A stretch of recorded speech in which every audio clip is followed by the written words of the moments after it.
bonjour à tous, bienvenue dans le studio de l'AFPOLS pour une nouvelle émission autour de l'actualité du logement social. Et nous parlons aujourd'hui de biodiversité, en fait, de la richesse du monde vivant qui nous entoure. Elle est partout présente, même en zone urbaine, comme on va le voir, et il nous faut la respecter, même la protéger, car elle est menacée. Le sujet n'est pas neuf pour le mouvement HLM, il faut le rappeler, comme en témoigne d'ailleurs un guide pour la prise en compte de la biodiversité dans les métiers du logement social, paru en 2016, 10 ans déjà tout de même. Mais ce sujet s'impose avec plus d'acuité encore, en même temps que les effets du changement climatique, qui sont mieux connus, semble-t-il. Mais comme eux, il fait appel à des initiatives transverses, très variées des organismes, et il concerne de multiples aspects de la vie quotidienne des habitants. Préserver et ou restaurer la biodiversité, c'est donc un défi, c'est souvent une urgence même. Je cite quelques éléments de ces urgences: occupation des espaces, création raisonnée d'espaces verts, renaturation, promotion du jardinage, de l'agriculture urbaine, gestion de l'eau, sujet très très important aujourd'hui, construction bien sûr, ou encore attention portée à l'environnement et à la santé des habitants et des collaborateurs. Autant d'actions donc très nécessaires pour les acteurs du secteur, et beaucoup sont déjà engagés, d'autres y viendront. Mais pour tous, je crois, il faut aller plus loin. Et c'est maintenant qu'il faut le faire, ce que va sans doute nous dire notre invité. Nous partons en effet d'un travail récent, une thèse en recherche-action sur la métropole lyonnaise. Thomas Boutreux, que je salue, notre intervenant, est consultant en écologie, en urbanisme, en paysage. Vous êtes également géographe, un petit peu aménageur, en tout cas vous êtes occupé de tous ces sujets.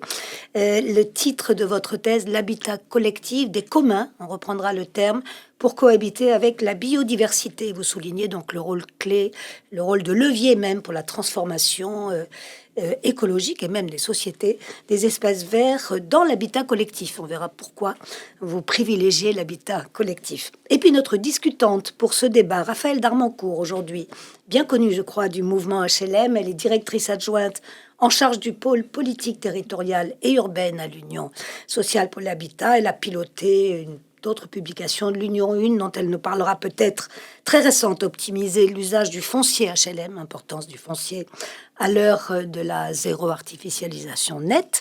On en parlera aussi bien sûr avec Thomas Boutreux. Cet ouvrage récent, paru en octobre 2024. Et comme c'est la règle, elle viendra donc dialoguer avec vous. Thomas Boutreux a apporté à la fois son expertise et témoigné aussi de ses propres observations par rapport à ce que vous nous aurez dit. On commence donc avec vous.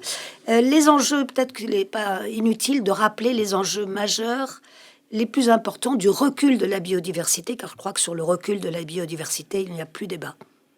Donc si on rappelle brièvement à la fois ce qui se passe et quelles sont les conséquences principales. Alors tout d'abord, merci pour votre accueil chaleureux. Oui, la biodiversité, effectivement, subit une crise qui est, je crois, historique. On se pose parfois la question de savoir si on est dans une 6e crise d'extinction ou non.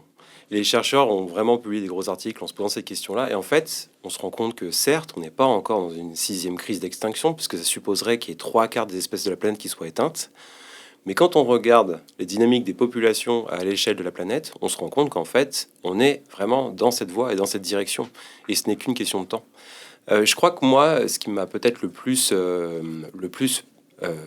perturbé, le plus frappé, c'est de me rendre compte peut-être à partir des études à partir de 2017 ou 2018 qui ont commencé à montrer que le déclin sur les insectes était vraiment massif, et notamment une étude de 2018 qui a montré que les 3/4 de la biomasse, donc de la masse des insectes de toute la planète, avaient disparu en même pas une génération humaine, en 30 ans on va dire. Et je pense que si l'humanité s'était mise pour projet d'exterminer les insectes sur la planète, on se serait dit que ce serait impossible. Et en fait, on n'a même pas imaginé un tel projet qu'on est en train de le faire. La très grande différence, si je peux me permettre, entre ces différentes extinctions, qui est encore discutée, comme vous l'avez dit, c'est la rapidité avec laquelle ça se passe. Car les autres ont pris des siècles, voire des millénaires.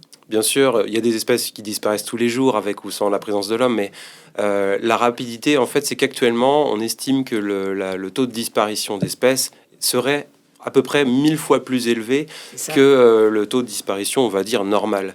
Et en fait, ça pose un grave problème pour tout simplement la vie, la survie de la planète, le fonctionnement global de la planète, qui est une biosphère, qui est vraiment un univers qui ne fonctionne qu'avec le vivant.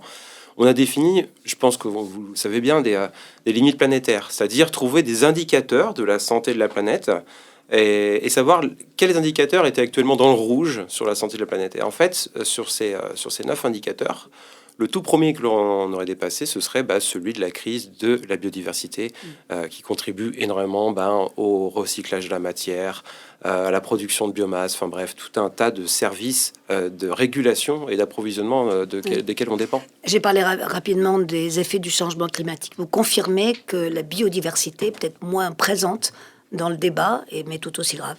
Enfin, oui. Le recul de la biodiversité, plus exactement. Oui, alors, là encore, il y a eu du suivi dans les médias pour comprendre en fait comment est-ce que l'on parlait du climat, de la crise climatique, de la crise de la biodiversité. Et en fait, la crise climatique a toujours pris énormément de place au détriment de la crise de la biodiversité et a laissé croire que si on réglait la question de la crise climatique, on allait régler dans le même temps la crise de la biodiversité. Et en fait, c'est complètement faux parce qu'en fait, le premier problème pour la biodiversité, c'est la disparition des habitats, qui y a de moins en moins d'espace pour les espèces pour vivre.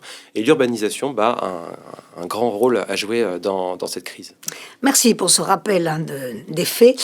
Deuxième petite question qu'on trouve dans vos travaux. Vous parlez d'une théorie de l'assurance. Je traduis, mais vous allez nous l'expliquer. En gros, si on a beaucoup de biodiversité, donc si on arrive à la préserver, c'est autant de garanties pour maintenir un cadre de vie viable et agréable surtout. Et c'est là qu'on va se rapprocher de nos habitats. Effectivement, c'est vrai qu'on envisage la biodiversité depuis beaucoup d'années comme des services pour l'humain. Et je pense que ça, c'est le Millennium Ecosystem Assessment depuis 2005. Ça a permis... c'est une vision très utilitariste du vivant. N'empêche que ça a permis vraiment d'avancer quand même sur la question de la préservation de la biodiversité, de la reconnaître déjà comme faisant partie de notre cadre de vie. Ça, c'est une première chose. La caractéristique principale, je dirais, des changements climatiques qui sont à venir, c'est qu'ils sont incertains, qui vont être certainement stochastiques, c'est-à-dire vraiment très variables. C'est pas juste un réchauffement climatique, on commence à le comprendre. Et donc, face à un climat qui va être a priori extrêmement fluctuant, la capacité en fait des êtres vivants de stabiliser nos conditions de vie, d'assurer des services écosystémiques malgré ces crises climatiques, elle est essentielle. Et en fait, on se rend compte que même si nous, en tant qu'écologues ou en tant que paysagiste, on connaît extrêmement bien le vivant et qu'on peut peut-être anticiper quelles seront les espèces qui vont survivre aux événements futurs. En fait, on se rend compte que finalement, la meilleure chose qu'on puisse faire, c'est de diversifier au maximum. Parce que dans ce lot d'espèces qu'on va mettre en place, peut-être que 3/4 vont survivre. Et en fait, souvent, on prend la métaphore du jeu, vous connaissez peut-être le Jenga. Voilà, imaginez qu'un Jenga, c'est un écosystème. Et que dès que vous enlevez une brique, c'est comme si vous enlevez une espèce de l'écosystème. Coller le reste. Et donc, au début, tout va bien. On enlève une espèce. Ça vacille un petit peu, mais ça va. Jusqu'au moment où on arrive à un point de bascule. Et en fait, la biodiversité, tout simplement, c'est des liens. Ça crée vraiment un système complexe qui se tient, en fait, de lui-même. Et plus on aura d'espèces, et moins on approchera ce fameux point de bascule vers lequel, après, il est difficile de revenir en arrière. Et les points de bascule, on en voit, en fait, à l'échelle locale. Voilà, c'est quelque chose de concret. Vous les observez déjà un peu partout. Bien sûr. Pour moi, un exemple vraiment qui illustre bien ce concept de résilience de l'écosystème, c'est celui de la pelouse face au changement climatique. On peut avoir des pelouses qui vont être semées avec peut-être 3-4 espèces. Bon, on peut avoir aussi des pelouses qui sont naturelles avec parfois plus de 50 espèces de graminées différentes. En fait, on se rend compte que actuellement, si on ajoute à cela en plus des modes de gestion et de coupe qui vont être des fois assez intenses, on va avoir des véritables effondrements d'écosystèmes à l'échelle locale, puisqu'on va avoir des pelouses qui vont complètement disparaître et qui seront incapables de se régénérer spontanément l'année d'après, en fait, tout simplement, quoi. D'accord, donc on voit bien de quel environnement nous avons besoin partout. Et là, on va se rapprocher de votre thèse, qui est vraiment le levier de l'habitat collectif, qui peut à la fois concilier la durabilité, l'habitabilité, je vous cite. On parle ici autant des grandes villes que des petites. Oui, alors pour moi... On est dans le milieu urbain. Le fait de travailler sur une grande métropole, déjà, ça permet d'investiguer des formes urbaines qui sont en fait représentatives, je pense, d'à peu près tout ce qu'on peut rencontrer en habitat collectif à l'échelle nationale. Puisque une métropole comme celle de Lyon, c'est quasiment 60 communes, des communes qui vont être rurales, tout comme vraiment des espaces cœurs hyper denses de centre-ville. Donc pour moi, c'était un bon terrain d'étude pour explorer la diversité en fait de ce type d'habitat. D'accord, mais si une ville plus petite, ça peut aussi fonctionner. Enfin, on est sur les mêmes... Complètement, en fait, les formes urbaines, moi, par exemple, j'étais parfois sur des opérations où il y avait parfois 20 logements, comme des opérations où il y avait 2000 logements. Donc, et même en termes de taille, on était vraiment sur des sur des objets qui étaient vraiment assez représentatifs pour moi de ce que on peut observer par ailleurs dans des villes moyennes ou des plus petites villes, bien sûr. D'accord, vous avez beaucoup travaillé sur Lyon, hein, je l'ai peut-être précisé en commençant. L'habitat collectif, donc, je l'ai dit, durabilité, habitabilité, sont les qualités que vous lui voyez. Pourquoi vous le privilégiez par rapport à d'autres formes d'habitat? Habitat collectif, on parle aussi de copropriété, je crois, hein. Oui, Logement social, qu'est-ce que vous mettez dedans? Tout à fait. Dans d'accord. l'habitat collectif, on a toutes les formes d'habitation, plusieurs appartements. D'accord. Donc, ça concerne les copropriétés et effectivement les logements des bailleurs sociaux. Pour moi, ce sont des formes d'habiter la planète qui sont intéressantes puisqu'il y a quand même une économie de ressources, une économie à la construction, hein, j'entends. Il y a des économies aussi de moyens lors du fonctionnement de ces espaces-là, en termes de chauffage. Le fait d'avoir des maisons collées entre elles, bien sûr, ça permet quand même de limiter les frais de chauffage, voilà, bien sûr. des frais de chauffage, entre autres. En termes de foncier, bien sûr, moi, c'est vraiment là, mon entrée, elle est là. C'est vraiment l'idée de se dire que l'habitat collectif permet aussi de limiter l'emprise foncière de chaque logement individuel, en fait, globalement. On le voit très rapidement. Je veux dire, à l'échelle d'une métropole, on va avoir 3/4 des logements qui vont être en habitat collectif et peut-être 1/4 qui vont être en habitat individuel. Et l'emprise au sol de ces deux choses est inversée, en fait, quasiment. Donc, on va avoir les 3/4 de l'emprise au sol occupée par l'habitat individuel. Et voilà. Donc, en termes de zéro artificialisation nette, on est vraiment dans cette logique-là. La grosse question après qui se pose derrière... Densification, donc. Oui. L'idée de pouvoir densifier, mais tout le travail aussi de ma thèse a été aussi de réfléchir jusqu'à quel niveau on peut densifier la ville, en termes de pression d'usage, en termes de conflit d'usage, et à quel moment est-ce qu'on arrive à avoir des pressions d'usage qui soient accordées aussi avec la biodiversité. On ne peut pas imaginer qu'on va construire des immeubles. La solution, c'est pas de construire des immeubles de 30 étages pour dégager le maximum d'espace au sol.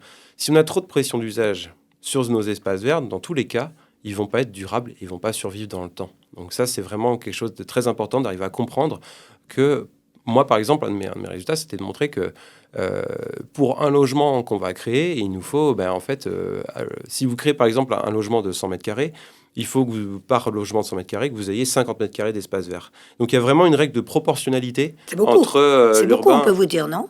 C'est beaucoup, mais en même temps, si on veut avoir des services écosystémiques, si on veut avoir des nuits fraîches où on arrive à dormir, si on veut que nos grands-parents qui habitent dans ces logements-là arrivent à survivre aux vagues de canicule, c'est beaucoup, mais c'est nécessaire. Et on n'a pas le choix, je pense, que d'écouter aussi ces règles naturelles et physiques, en fait. Voilà. Habitat collectif, je vous cite encore un terreau. Le terme est bien choisi, pour que les habitants puissent se reconnecter à la nature. Ça va dans le sens de ce que vous venez de nous dire.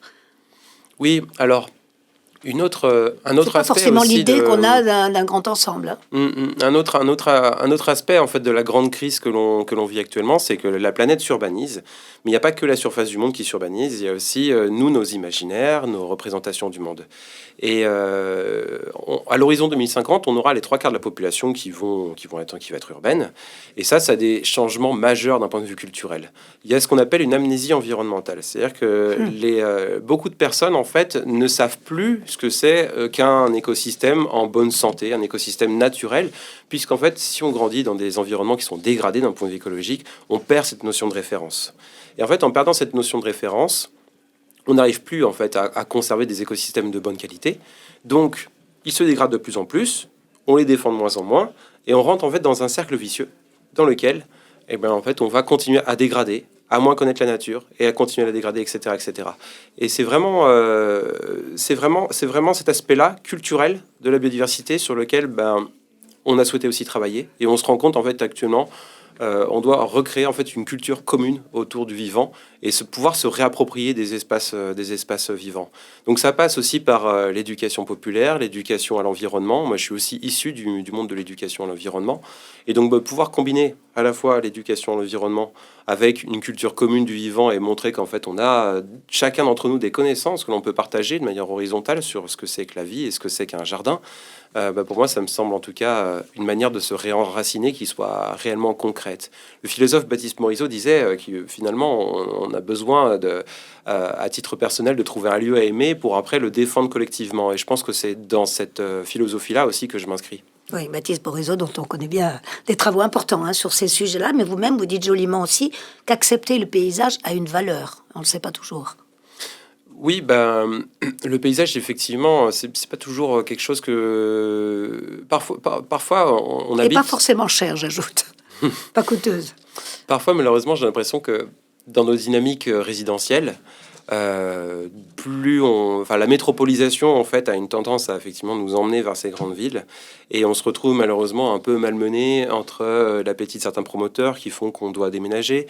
Et bref, je pense que les parcours résidentiels sont de plus en plus complexes, en tout cas pour une grande partie de la population qui n'est pas propriétaire, et qu'elle crée en fait une violence, et que la question du paysage du coup devient une question qui est vraiment en arrière-plan. Oui, qui devient secondaire. On oublie complètement qu'avant tout on devrait choisir, je pense, un lieu pour vivre, aussi parce qu'il nous procure aussi des aménités, de la joie, un sentiment de bien-être. On oublie aussi, mais la biodiversité, il y a eu des études médicales qui ont montré que bien sûr on récupérait bien plus rapidement en ayant une vue sur un espace vert qu'une vue côté rue. Mais sur la santé mentale, moi, ce qui m'a frappé aussi, c'est que la biodiversité, par exemple végétale ou des oiseaux, a un impact qui est bien plus important encore que d'avoir un paysage varié. Et donc moi, je trouve frappant parce qu'il y a des mécanismes dans le cerveau dont on n'a pas bien conscience, mais qui, en fait, arrivent quand même à capter ce que c'est encore un environnement avec beaucoup de biodiversité ou pas de biodiversité. Et je pense que ça, c'est aussi un héritage de notre cerveau de primate, qui fait qu'on arrive en tout cas à percevoir de manière inconsciente ces espaces de biodiversité, et que ça nous procure un bien-être mental qui a été prouvé cliniquement extrêmement important. On l'a dit, le logement social, hein, tout le secteur en fait, du logement social a pris conscience du phénomène, puisqu'on a cité un guide qui date déjà de 2016, mais on sait que l'urgence est en train d'accélérer un peu les choses. Qu'est-ce que vous dites du logement social? Il n'est pas en avance, ou bien... en tout cas, il a un gros potentiel de transformation, ça vous nous l'avez dit, mais comment le jugez-vous? Alors, dans l'étude où en est-il actuellement? Où en sont les bailleurs? Dans l'étude qu'on a conduite, moi, je me suis aperçu qu'en fait, les pratiques étaient extrêmement disparates.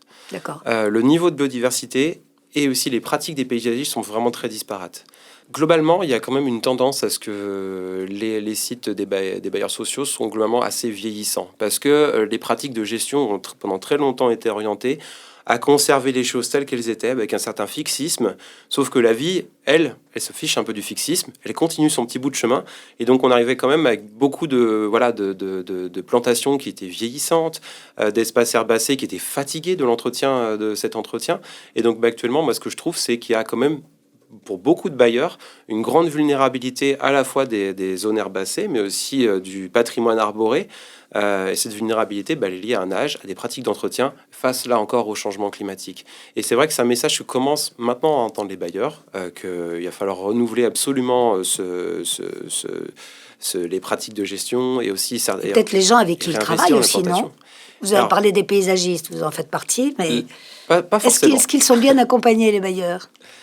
Ça dépend des bailleurs, j'ai envie de vous dire. Ouais. Mais quand je vous parlais de pratiques extrêmement variées pour les bailleurs sociaux, je me suis rendu compte que les paysagistes, en fait, chez les bailleurs sociaux, pouvaient provenir en fait de deux univers très différents. Ça pouvait être soit des paysagistes qui avaient travaillé auparavant dans le secteur public, et avec du coup une certaine acculturation à ce que c'est que le paysage écologique, eux-mêmes ayant travaillé du coup avec les collectivités pour transformer des espaces verts publics. Donc parfois on a des paysagistes qui sont effectivement bien formés à ces questions-là, et qui sont salariés aussi au sein du bailleur social. Et dans d'autres cas, on a plutôt des prestataires privés qui, du coup, travaillent de manière contractuelle avec le prestataire, avec le bailleur social. Donc, dans ces cas-là, on n'a pas du tout les mêmes pratiques. Quand on a un prestataire, généralement, ce qui se passe, c'est que le prestataire, il arrive sur le site, il connaît pas vraiment le site, parce qu'en fait, c'est un site parmi les 5 ou 6 qu'il va voir dans la journée. Il va pas se poser la question d'aller faire un tour du site pour savoir de quelle manière il va le gérer. On arrive sur le site, on sort les outils et on se met au boulot sans réfléchir. Je caricature un peu. Mais quand même, il faut quand même se rendre compte que quand même, dans, je pense, plus de la moitié des cas, c'est comme ça que ça se passe encore. Et du coup, bien sûr, si on veut faire évoluer les choses, il y a des stratégies très différentes à mettre en œuvre selon que l'on a des paysagistes au sein de la structure, ou selon qu'on a recours à de la prestation. Il faut pouvoir les financer aussi, le salarié au sein de la structure, non? Peut-être que pour certains bailleurs, il y a d'autres priorités. C'est une question. Alors, la question économique... Bien sûr, elle est importante, on peut pas la contourner, surtout dans le logement social. Moi, ce que je me rends compte, c'est que ça reste une stratégie gagnante à un horizon de 5 ans, de former ces paysagistes. Le fait de pouvoir avoir des paysagistes en interne, il faut se rendre compte que d'un point de vue qualité, d'un point de vue suivi, on va y gagner énormément. Peut-être qu'on se dit que oui, quand on regarde l'échelle de 1 an, ça coûte peut-être plus cher que d'avoir des prestataires extérieurs. Mais dites-vous que à chaque renouvellement du contrat avec des prestataires, on n'aura pas ce problème-là. On aura quelqu'un qui connaît le site, qui l'aura vu évoluer, qui connaît son historique, qui connaît aussi les usages des habitants et qui va faire en fonction des usages des habitants, qui aura aussi un contact avec les habitants. Et donc pour moi, je pense que toute cette plus-value-là, il faut qu'on arrive à la reconnaître. Et donc bien sûr, ça demande un investissement parce que c'est un personnel qu'on va employer, qu'on va former aussi les premières années. Mais pour moi, on retourne très très vite sur ses pattes au bout de ça fait partie des méthodes que vous souhaitez voir évoluer un petit peu plus vite peut-être dans les habitudes des organismes.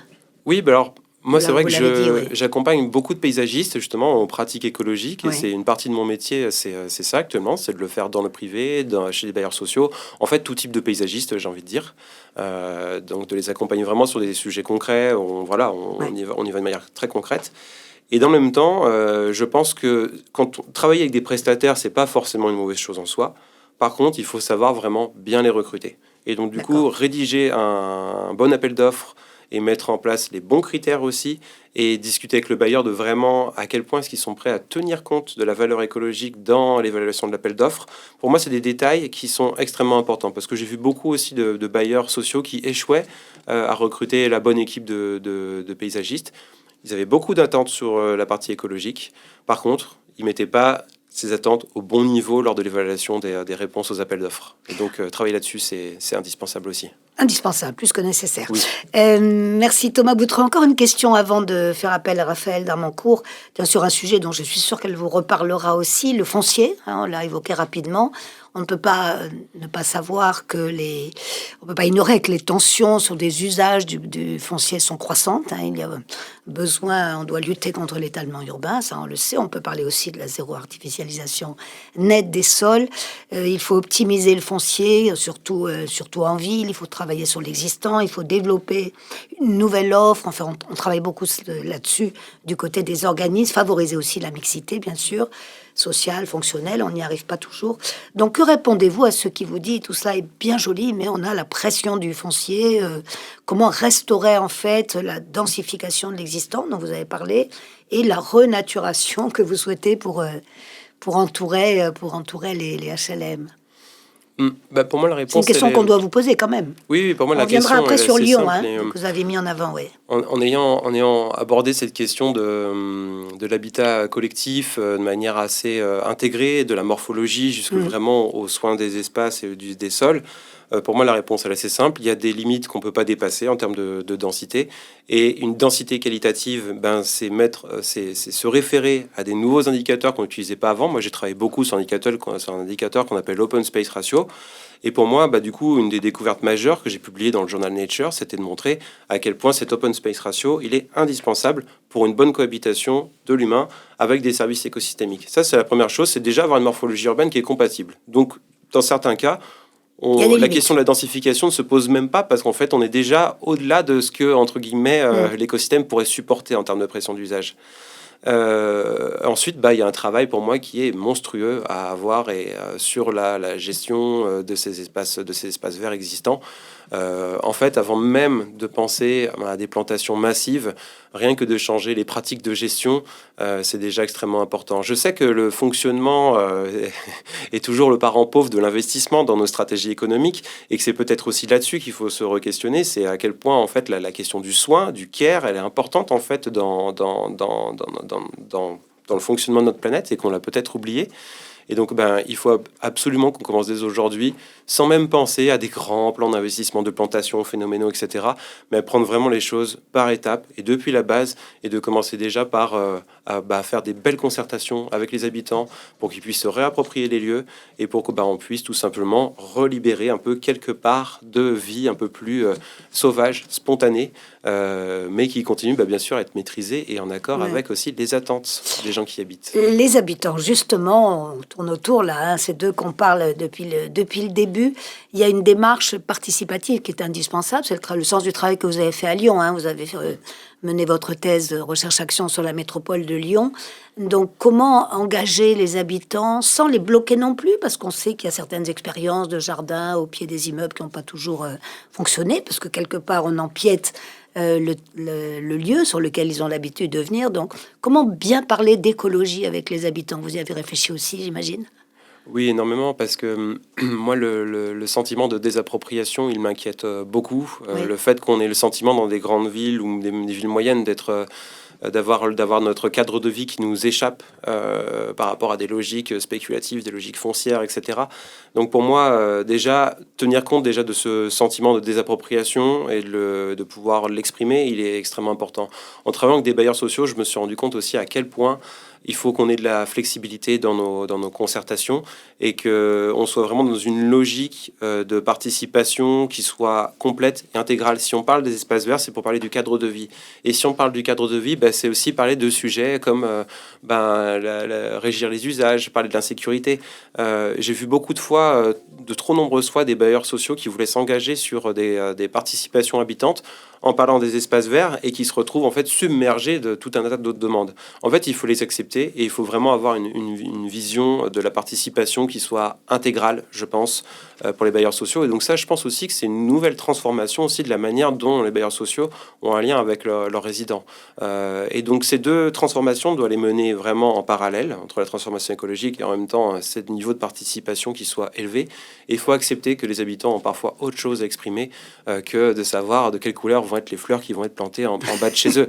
Non, mais c'est vrai, il y a des sujets qui sont pour eux bien plus graves parfois, et il faut absolument les aborder. Et je me suis rendu compte qu'une fois que ces sujets-là, on les avait abordés, et ben en fait, la question de savoir quels arbustes on allait planter chez eux, on les libérait d'un poids, et que là, on pouvait bien sûr aller de manière bien plus paisible, aller enquêter sur ces questions-là. Mais qu'elle comptait pour eux aussi, qu'elle était importante également. Bien sûr, mais qu'il y a d'autres choses à exprimer avant ça.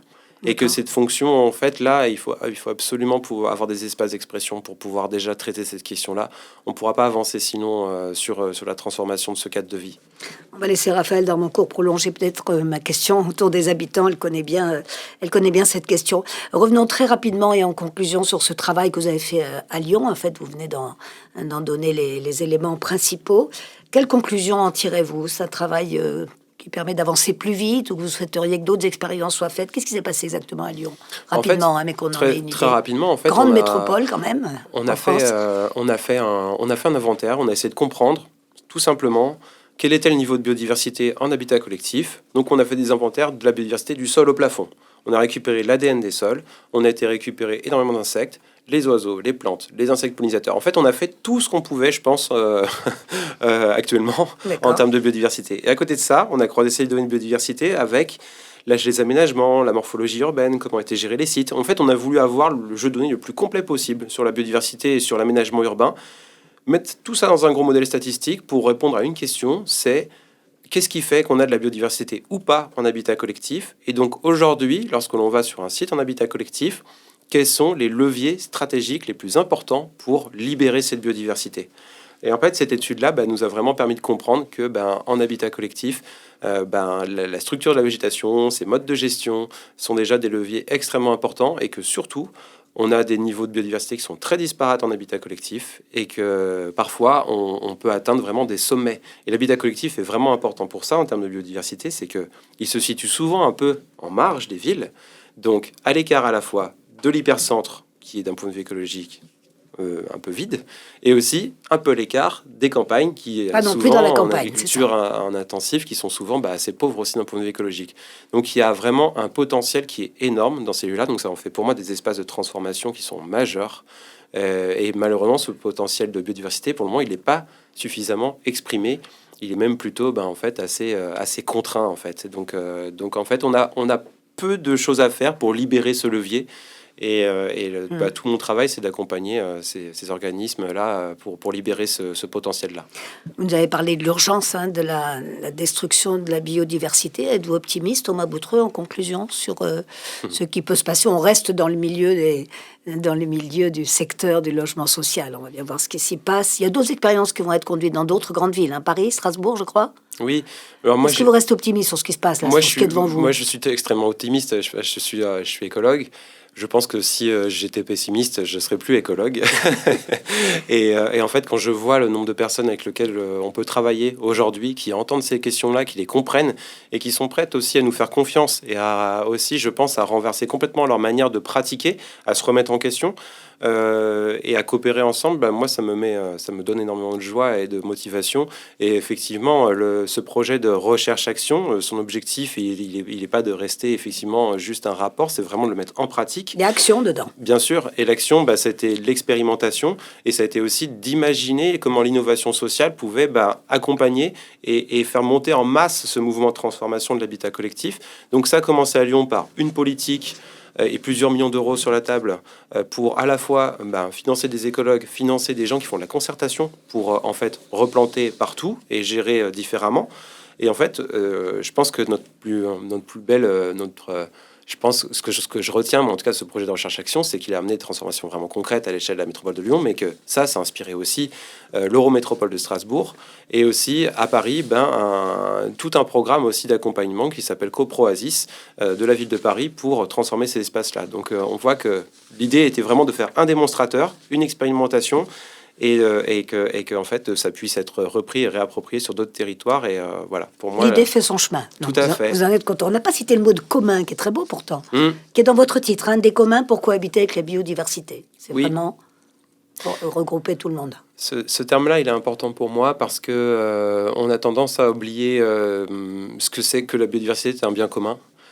Qu'elle est à la fois aussi une condition essentielle de la convivialité, du bien-être collectif. On voit souvent, la conception de la biodiversité, c'est souvent services écosystémiques, régulation, climat, etc. Mais n'oublions pas que c'est aussi des conditions essentielles pour avoir de la convivialité dans la société, pour avoir des relations apaisées aussi avec son voisinage, et que en fait, sans biodiversité et sans cadre de vie de qualité, je pense qu'on va continuer vers une atomisation de la société, malheureusement. Donc, il va falloir vraiment qu'on prenne cette question à bras le corps.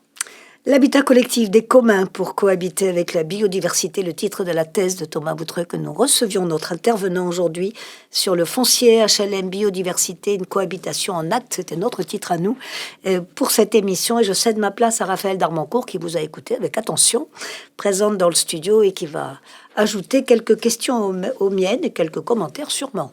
Merci Thomas Boutreux, merci encore. Merci beaucoup à vous.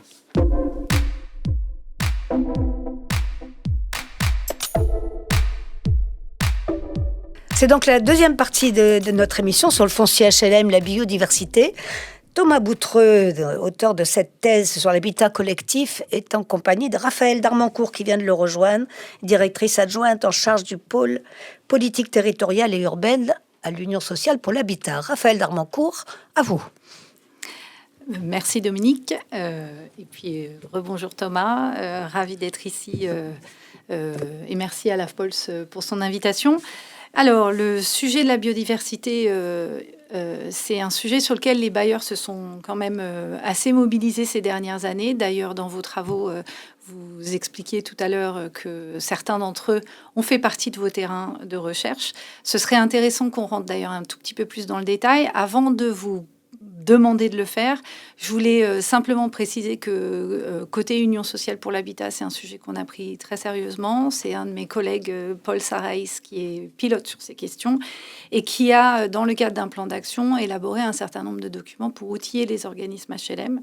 Et parmi les organismes HLM pionniers, il y a quelques organismes HLM lyonnais dont vous allez pouvoir nous reparler. Je voulais quand même juste en profiter pour dire que l'USH a produit un manifeste pour la biodiversité dans le secteur HLM et ça date de 2022. Que derrière, il y a des documents, des références, des ressources à destination des bailleurs pour les accompagner dans le chemin sur lequel vous aspirez, en tout cas, vous plaidez pour qu'ils prennent ce chemin pour favoriser la biodiversité. Est-ce que vous pouvez nous donner un peu plus de précision sur justement les terrains que vous avez rencontrés chez les organismes HLM lyonnais et comment vous les avez perçus sensibles à ces enjeux de biodiversité, les actions qu'ils ont peut-être commencé à entreprendre, en tout cas, quelle est l'analyse que vous avez pu tirer de vos échanges avec les bailleurs sociaux sur Lyon? Alors déjà, je voulais peut-être réagir au document que vous mentionnez. C'est extrêmement important de parler de ces ressources. Je pense que avoir en tout cas ces ressources à disposition pour les bailleurs sociaux, c'est pour moi fondamental. Ça permet déjà de se projeter, d'avoir des images. Ce qui est souvent un peu manquant, je pense, dans ces transitions de paysage, c'est qu'on ne sait pas exactement de quoi on parle, je veux dire visuellement, d'un point de vue paysage. Et le fait de pouvoir avoir ces manuels comme vous les présentez, je pense que ça peut être un moyen de se mettre vraiment en action et de mobiliser, d'avoir envie d'agir. Donc pour moi, susciter l'envie d'agir, ce levier déjà psychologique, il est extrêmement important. Et je pense réellement que vous œuvrez aussi dans ce sens-là et que les bailleurs mériteraient de un peu plus connaître ce travail-là pour avancer dans la bonne direction. Après, bien sûr, on aura toujours besoin des écologues, cas par cas, pour mettre nos lunettes de botaniste, de connaissance aussi des sols, pour avancer.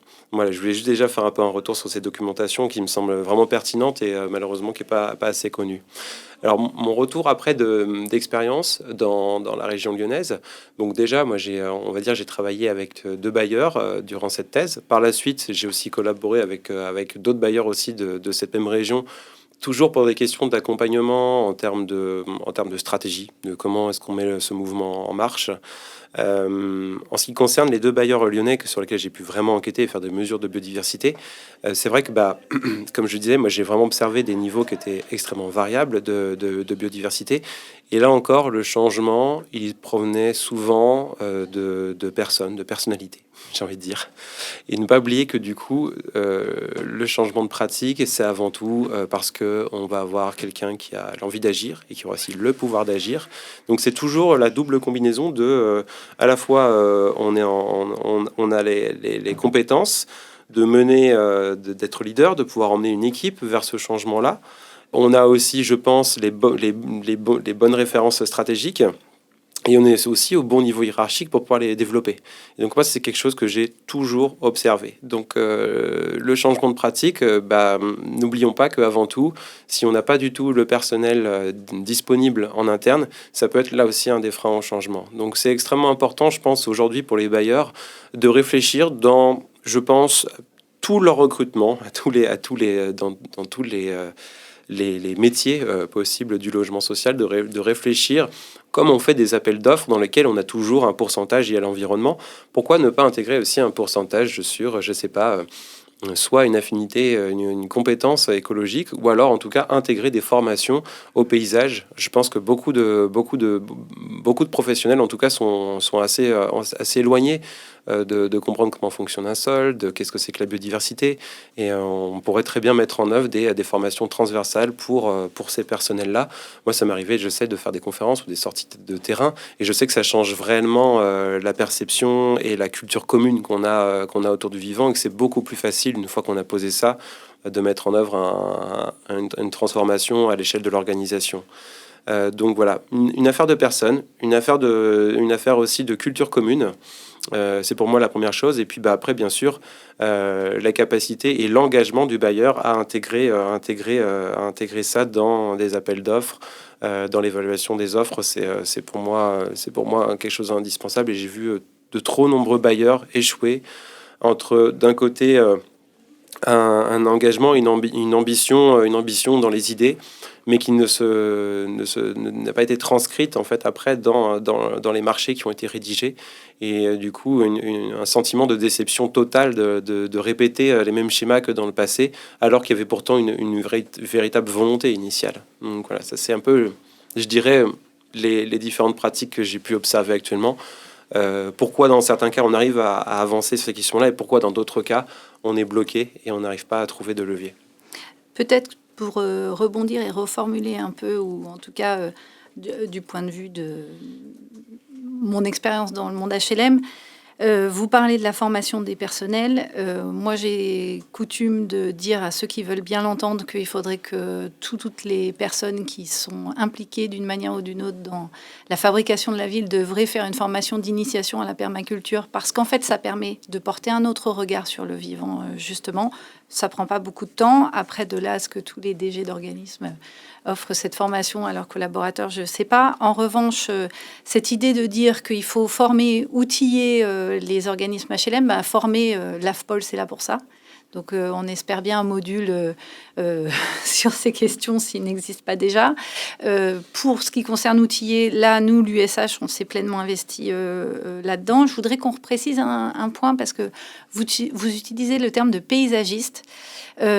Souvent, pour la maîtrise d'ouvrage HLM, paysagiste, c'est plutôt le paysagiste concepteur, celui qui intervient en amont. Et il est assez rare que les organismes HLM aient un paysagiste concepteur au sein des équipes, même si ça peut exister. Peut-être que quand vous utilisez le terme paysagiste, c'est plutôt les équipes en charge ou les entreprises en charge de l'entretien des espaces verts ou des espaces non bâtis plutôt. Utilisons ce terme plutôt que espace vert. Ça veut dire aussi que soit ça peut être des régies internes aux organismes, soit en effet des prestataires extérieurs. Et auquel cas, ce que vous dites est très très juste, c'est qu'on ne peut pas avoir des attentes vis-à-vis de ces prestataires si soi-même on n'est pas formé et en capacité de formuler une expression de besoin à ce niveau-là. Et surtout derrière, de l'évaluer, de retenir au moment de l'appel d'offres des entreprises en capacité de faire et ensuite de surveiller et contrôler et s'assurer que c'est fait. Donc ça, c'est un point, je pense, assez intéressant à garder en tête. Je voulais évoquer deux choses par rapport à ce que vous avez dit précédemment qui m'ont interpellée, qui sont des registres assez différents. D'une part, vous avez évoqué un ratio. Alors là, j'étais assez perplexe en disant que dans l'habitat collectif, votre conclusion, c'est que pour 100 mètres carrés de logement, il faudrait 50 mètres carrés d'espace non bâti. Le ratio, il semble énorme. L'OMS préconise 12 mètres carrés à 300 mètres de chaque logement, donc 12 mètres carrés par personne. Donc en fait, on voit que déjà, on est dans des proportions qui sont considérables, notamment dans les grands ensembles. Est-ce que vous pouvez un peu rentrer plus dans le détail de comment ce ratio vous le déterminez, sachant que par ailleurs, un de vos confrères écologues m'a dit que souvent la qualité d'un espace du point de vue de sa capacité en termes de support de biodiversité n'est pas forcément liée à sa surface, mais surtout à la diversité des habitats et à sa connectivité avec des trames vertes, bleues, brunes, etc. Donc, est-ce que vous pouvez nous en dire un tout petit peu plus sur ces questions de surface et l'importance que ça revêt? Très bien, je vais répondre à ces plusieurs questions. Alors, par rapport au terme de paysagiste, bon, c'est juste une des formations professionnelles, puisque en travaillant avec des personnes qu'on va plutôt considérer comme des jardiniers chargés d'entretien, eux tiennent vraiment à ce que je parle de paysagiste. Et donc, effectivement, là, je reviens d'une formation de 4 jours avec eux, où je me suis conditionné à pas sortir le terme de jardinier, sinon je me faisais vraiment taper sur les doigts. Mais effectivement, il y a des paysagistes concepteurs et il y a plutôt des personnes chargées du jardin et des jardiniers, bien qu'il y ait des paysagistes concepteurs qui préfèrent qu'on les appelle jardiniers et vice-versa. Voilà, mais j'entends complètement cette précision, elle était nécessaire. Oui, et un autre bond aussi, sur la capacité à pouvoir suivre le changement, le fait de pouvoir avoir des plans de gestion écologique adaptés à chaque site, et le fait que l'on puisse avoir soit un personnel interne ou soit des entreprises prestataires qui puissent suivre un plan de gestion unique par site. Rien que ça, déjà, c'est un gros bouleversement, je pense, dans la profession de paysagiste. Le fait que chaque jardin est vraiment unique et qu'il a ses propres logiques et son propre plan de gestion, c'est extrêmement important.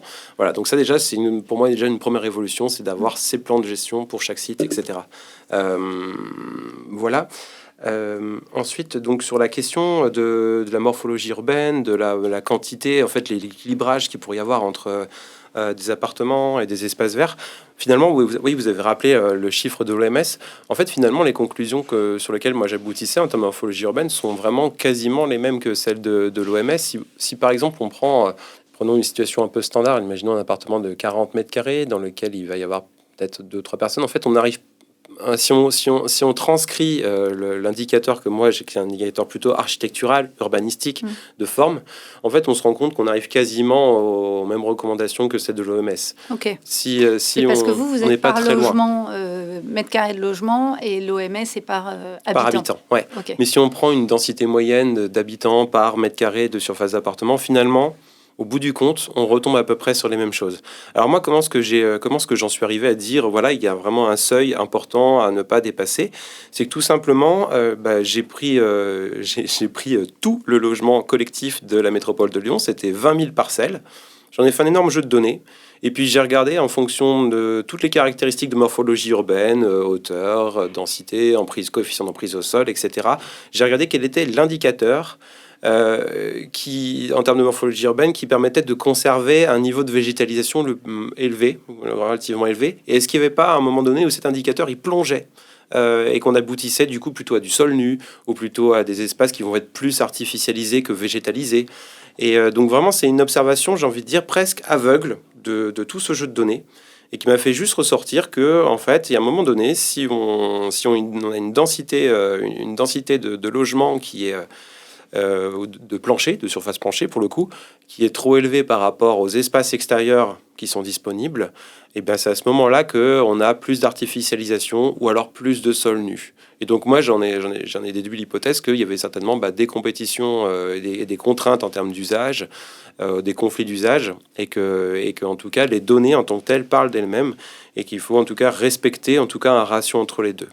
Bien entendu, ça, c'est vraiment une première prescription vraiment de morphologie urbaine. Il faut équilibrer nos espaces extérieurs avec nos surfaces planchées, mais ça ne veut rien déduire en termes de potentiel écologique. C'est uniquement déjà un premier guide. C'est que si on ne respecte pas cette règle-là, il y a de grandes chances que le potentiel écologique soit bridé et ne puisse pas s'exprimer. C'est vraiment une première, une condition élémentaire. Voilà. Après, bien sûr, c'est la structure de la végétation, la qualité du sol, qui va être vraiment importante et qui va vraiment être essentielle pour assurer un bon potentiel écologique. Mais moi, je le vois vraiment étape par étape. C'est qu'il y a certaines étapes, si on n'arrive pas à les cocher, d'un point de vue potentiel écologique, on est bridé pour toute la suite et on ne peut pas imaginer faire... Pour moi, c'était un message qui était extrêmement important parce qu'on avait une tendance à croire pendant pas mal d'années que si on végétalisait les toitures, les murs, et si on faisait un magnifique espace vert, même s'il est petit par rapport à tout le reste de la parcelle, que c'était OK. Et donc moi, en fait, en sortant ces 20 000 données, ça m'a permis de montrer déjà que non, en fait, on ne peut pas imaginer que la compensation, elle est limitée et qu'on peut compenser tout et n'importe quoi. Et il y a quand même quelques règles de base, comme cette morphologie. Et du coup, ça donne quand même des bonnes préconisations à la fois pour créer des nouvelles opérations qui soient réellement écologiques, mais aussi avoir des lunettes pour analyser et pour faire un diagnostic de l'existant, de savoir effectivement là où on pourrait densifier ou ne pas densifier. Et du coup, ça nous a permis aussi de comprendre et de faire des cartes stratégiques sur la métropole de Lyon, tout simplement des parcelles qui étaient peut-être sous-végétalisées et qui mériteraient peut-être à être végétalisées un peu plus, sans qu'il y ait de conflit d'usage, c'est-à-dire de la végétalisation qui va vraiment durer dans le temps. Parce que parfois, moi, j'ai peur que certaines opérations, on veuille les végétaliser à tout prix, alors qu'on ne se rend pas compte qu'il y a peut-être trop de contraintes d'usage qui font que cette végétation ne sera pas pérenne dans le temps. Donc, en fait, j'ai répliqué aussi cette même analyse après avec toutes les données de biodiversité que j'avais. Et les données de biodiversité vont également dans le même sens et demanderaient même un peu plus encore d'espace disponible. Parce que avoir de la végétation, c'est une chose. Un verdissement, c'est une chose. Par contre, avoir un écosystème qui soit réellement fonctionnel et qui offre le plein potentiel de tous les services écosystémiques, ça demande encore des exigences qui sont encore un tout petit peu plus haut. Voilà. C'est pour ça que je parlais de cette histoire de 50 mètres carrés d'espace extérieur pour 100 mètres de surface plancher. Si on regarde juste la végétalisation, on aurait demandé que 30 mètres carrés d'espace extérieur. Voilà. Mais si on veut vraiment de la biodiversité et des services écosystémiques, il faut monter plutôt à 50. Ce qui est un vrai dilemme, parce que à l'heure de l'objectif zéro artificialisation nette, les bailleurs détiennent des fonciers avec des potentiels de transformation. À l'USH, on s'est posé la question, est-ce qu'on va opposer densification versus renaturation, notamment dans il y a certaines typologies de patrimoine qui se prêtent bien à de la transformation. On pense en premier lieu aux grands ensembles, toutes ces barres et ces tours posées sur bien souvent des grands espaces enherbés. Peut-être pas des super supports de biodiversité d'ailleurs, mais avec des arbres qui deviennent majestueux avec les années. Et on avait conclu au fait que sans doute c'était possible de concilier les deux. Et que quoi qu'il arrive, il fallait, et les documents qu'on met à disposition des organismes HLM, ils visent cela, se poser la question dans un contexte donné au regard des spécificités d'un site et de son potentiel, parce qu'il y a peut-être des causes perdues. Et où la biodiversité, finalement, on pourra déployer énormément d'énergie sans parvenir à un grand résultat. Et à l'inverse, des endroits avec un potentiel très très fort.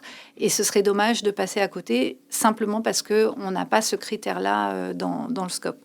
D'autant que vous avez mentionné, et c'était le deuxième point qui m'a interpellé dans votre échange avec Dominique tout à l'heure, c'est le caractère vieillissant d'un certain nombre d'espaces qui sont au pourtour du patrimoine HLM, du point de vue de leur strate végétale, mais aussi du point de vue de la richesse de biodiversité. Est-ce que vous pouvez nous en dire 2-3 mots, et notamment en faisant le lien avec un autre sujet que vous avez déjà évoqué, mais quel est l'enjeu d'aller au-devant des habitants pour leur expliquer des changements de pratiques, notamment quand on reste simplement sur changer les pratiques de gestion face à des espaces vieillissants, pour expliquer les choses, parce qu'il n'y aurait rien de pire que une non-acceptation de ce qui est fait pour une noble cause, d'autant plus que les locataires, ils payent des charges et qu'en face, ils attendent que les espaces ils soient entretenus. Donc, parfois, on peut se retrouver, en voulant bien faire, face à une fronde de la part des locataires. Et donc, comment vous abordez cette question-là dans le cadre de vos travaux? Comment vous avez pu le traiter? Ok. Alors, sur la question de la stratégie, déjà, je vous rejoins que c'est... la stratégie, elle dépend toujours à chaque fois de... Parler de stratégie entre densifier, végétaliser, ça dépend bien sûr à chaque fois de notre périmètre d'études, de notre site d'études et en fait de ce qu'on a de disponible. Il y a parfois effectivement des sacrifices à faire. Je pense que le plus difficile finalement d'un point de vue stratégique, c'est que toutes les dynamiques écologiques nécessitent à chaque fois qu'on mette des lunettes très différentes. Il faut regarder à la fois la connectivité écologique, parce que si on n'a pas de trame verte et bleue, on peut très bien faire des jolis espaces, mais si on est entouré d'une mer de béton, ça sert à pas grand chose, hormis juste aux oiseaux. On peut regarder aussi les pentes, si on a des sites avec une topographie particulière, donc ça va pas créer les mêmes effets sur le sol de réchauffement, etc. On peut regarder les usages, comme je disais tout à l'heure, comme la morphologie urbaine. Et qu'en fait, je pense que pour faire un bon diagnostic et avoir une bonne stratégie, ça demande déjà de superposer tous ces calculs-là et d'avoir vraiment une vision de la dynamique écologique qui soit complète par rapport au changement climatique, par rapport aux usages, etc. Et c'est uniquement une fois qu'on a superposé tout ça qu'on se fixe des règles stratégiques et que là, on peut vraiment poser un plan qui soit réellement opérationnel. Donc voilà, pour moi, le plus dur, il est déjà de faire des études qui soient assez complètes et de rien louper sur le potentiel écologique. Et en embarquant toutes les parties prenantes, dont les habitants. Oui, et donc du coup, j'y viens. Ouais. Sur la façon d'aborder ce travail de renaturation avec les habitants. Bien entendu, il faut vraiment, je pense, dès les premières étapes du projet, poser ce travail carte sur table et vraiment commencer en fait des envies des habitants. Moi, je me souviens, par exemple, la semaine dernière, j'étais encore sur une formation et j'expliquais à mes jardiniers et aussi paysagistes, il y avait les deux, et je leur ai dit, en fait, sur ce projet de renaturation, on va partir juste chacun dans une direction, commencer à les discuter avec des habitants, ce qu'ils ne font jamais d'habitude, et demander un petit peu ce que les habitants souhaiteraient avoir dans leur espace vert. Et en fait, ça a commencé qu'il fallait ombrager le parking. Très bien, faisons de l'ombrage sur le parking et commençons de là. Répondons déjà à ce premier besoin pour en fait en faire un point de cristallisation duquel après on va partir pour étendre après cette végétation et voir comment est-ce qu'on peut combiner ces premières attentes avec nous aussi. C'est comme la renaturation. Donc pour moi, il faut vraiment enquêter sur les besoins dès le départ. C'est indispensable. Il faut bien sûr rendre aussi ces transformations lisibles dans le paysage, comme on le disait tout à l'heure, montrer qu'on n'est pas dans un abandon des pratiques de gestion, montrer que si on laisse pousser un endroit, c'est pour telle ou telle raison, l'encadrer, enfin vraiment, en fait, aussi savoir le mettre en valeur, en fait, ce que c'est que le végétal spontané. Parce que d'un point de vue esthétique, le végétal spontané, il n'est pas toujours compris par les habitants. On a aussi une construction de notre esthétique du jardin, et savoir mettre tout ça en valeur, ça demande aussi des petites astuces. de paysagistes. Donc ça, effectivement, il ne faut pas l'oublier et montrer aux habitants que réellement, on s'investit pour eux. Et donc, s'investir pour eux, ça va être leur demander, c'est aussi de développer des plantations et de s'intéresser aux habitants de ce qu'ils souhaiteraient avoir comme espèce plantée. Et vraiment, d'un point de vue écologique, moi, je trouve ça important de demander ce que les habitants souhaitent, parce que si vous posez la question à un paysagiste de ce qu'il a envie de planter, si vous posez la question à un écologue de ce qu'il veut planter ou à un habitant de ce qu'il veut planter, ça va pas être la même chose. Ouais. Et si vous prenez en compte tous ces besoins-là, vous créez de la biodiversité. Et parfois, c'est pas. Et parfois, les habitants ont des super idées. Ils vont connaître la végétation du Maghreb. Ils vont connaître des espèces d'origine méditerranéenne qui sont hyper adaptées en fait au changement climatique et avec lesquelles ils vont aussi reprendre des usages. Moi, le nombre de parcs publics dans lesquels on a planté des espèces d'origine méditerranéenne où on voit les habitants aller tout simplement reprendre des pratiques de collecte de plantes médicinales ou pour la cuisine, c'est magnifique à voir. Ça fait vraiment plaisir de voir aussi que c'est une écologie qui est vraiment en pratique, qui se remet en œuvre. Puisqu'il faut préserver les sols, quelque part, la tour, c'est l'idéal en termes de biodiversité. Qu'est-ce que vous en pensez ? C'est vrai que c'est assez tentant de se dire que la tour pourrait être vraiment la manière de concilier densification et végétalisation. Mais j'y vois plusieurs inconvénients. C'est que d'une part, c'est une base, mais socialement, c'est pas quelque chose qui est très souhaitable. Les gens ont, je pense, un traumatisme des grands ensembles, légitime ou non. Mais en tout cas, en France, on a cette histoire des grands ensembles qui fait qu'aujourd'hui, c'est une forme urbaine qui est très difficilement acceptable. Donc déjà, c'est une première chose qui me pose question. Deuxième chose, c'est le coût carbone, le coût énergétique à la fabrication de ces bâtiments et aussi à leur fonctionnement. Il y a eu beaucoup d'études qui montrent que à partir de cet étage, la quantité de béton, la quantité d'acier qu'il faut dans les fondations et aussi dans la structure pour que ça tienne, il devient en fait exponentiel. Donc moi aussi, ça me pose question, si on est vraiment sur de l'habitat qui soit écologique dans toutes ses dimensions, de créer un habitat qui soit aussi frugal en termes de ressources. On en fait assez peu pour le moment des bâtiments en bois qui soient plus hauts que 7 ou 8 étages, ou alors on conserve toujours une âme en béton au centre. Mais c'est aussi un gros problème lors du fonctionnement de ces bâtiments, parce qu'on est souvent plus exposé au vent, plus exposé au soleil, donc d'un point de vue climatique, on est quand même un peu plus exposé aux fluctuations. Donc ça, c'est aussi important à tenir compte. Et puis, alors, pour les immeubles de grande hauteur, moi je mets carrément une croix sur les immeubles de grande hauteur à partir de 17 étages. Pour moi, c'est un peu niette aussi parce que ça induit des coûts en termes de sécurité, une présence d'équipes de pompiers, etc. Donc bien sûr, ces immeubles de grande hauteur, ils sont réservés pour le moment plutôt à des bureaux parce que ça coûte tellement cher qu'il faut que ce soit du business derrière. Voilà. D'autant que les charges, après, on les répercute sur les locataires. Vous avez beaucoup parlé de l'habitat collectif et de l'environnement urbain.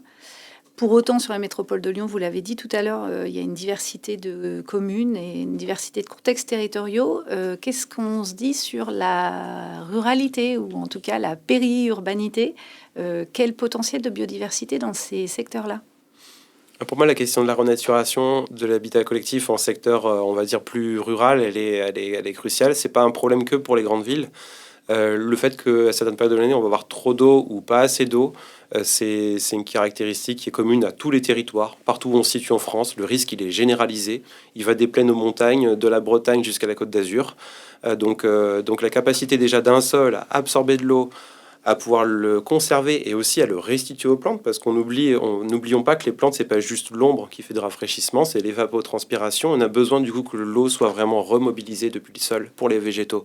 Donc pour moi déjà, cette question de gérer l'eau, gérer aussi les pics de canicule, elle est commune à tous les territoires. Et moi je le vois aussi en habitant dans un territoire de montagne, d'altitude. En fait, d'un point de vue politique, les habitants en fait entendent très bien qu'il faut aussi renaturer même nos petits hameaux, des hameaux qui sont des fois à 1300 mètres d'altitude. Et bien en fait, il y a la question de la renaturation, elle est cruciale parce qu'on se rend compte qu'il y a des espèces qui sèchent, on a des cours d'école qui surchauffent, on a des grands axes qui traversent la ville qui sont des véritables points chauds où pourtant il y a beaucoup de populations qui se déplacent sur ces espaces-là. Donc moi je suis aussi frappé de voir à quel point en fait ça devient un phénomène politique et social attendu en fait sur tous les territoires de France. Et n'oublions pas que les dernières enquêtes montrent vraiment que 3/4 des Français attendent vraiment du jardin qu'il ait une vocation écologique pour la biodiversité. Donc ces attentes, elles changent, elles évoluent. Et pas juste un jardin nourricier donc. Non, pas qu'un potager, effectivement. Juste aussi un jardin aussi qui puisse être un support du vivant et de contribuer à la trame générale la biodiversité. Les bailleurs sociaux, ils sont soumis à des contraintes fortes, faire plus avec moins et devoir loger un nombre croissant de ménages, puisque la liste des demandeurs s'allonge. La biodiversité, vous l'avez évoqué, ça peut être un point qui n'est pas forcément prioritaire, et pourtant, les choses peuvent se concilier. Quel est votre sentiment sur comment les bailleurs se positionnent dans l'arbitrage et comment ils peuvent embarquer la biodiversité dans leurs objectifs stratégiques, Et je pense que le positionnement des bailleurs, il est extrêmement encore là varié.